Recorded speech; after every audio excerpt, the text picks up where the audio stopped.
Today, a retrial in the killing of a Minneapolis realtor began. Lyndon Wiggins is accused of masterminding the murder of Monique Baugh in 2019. His initial conviction was thrown out on appeal after an issue with how the jury instructions were read. Baugh's family tells our Rob Olson this retrial is painful but necessary on the path to justice.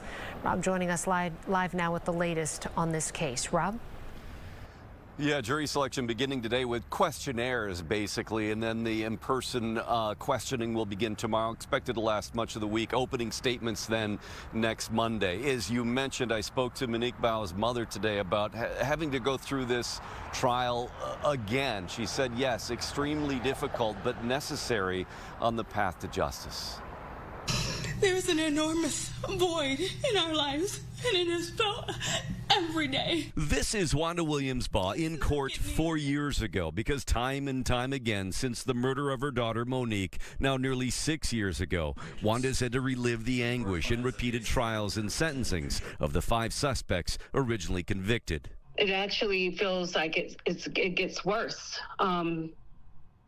Because we are living without her. Lyndon Wiggins was initially convicted in Monique's murder and kidnapping 3 years ago and given life in prison without parole. But a technicality in jury instructions has his trial now beginning again. Tough on the Baugh family, but better, Wanda says, than never getting answers at all. I would rather go through this 100 times knowing that we're going to get justice for Monique.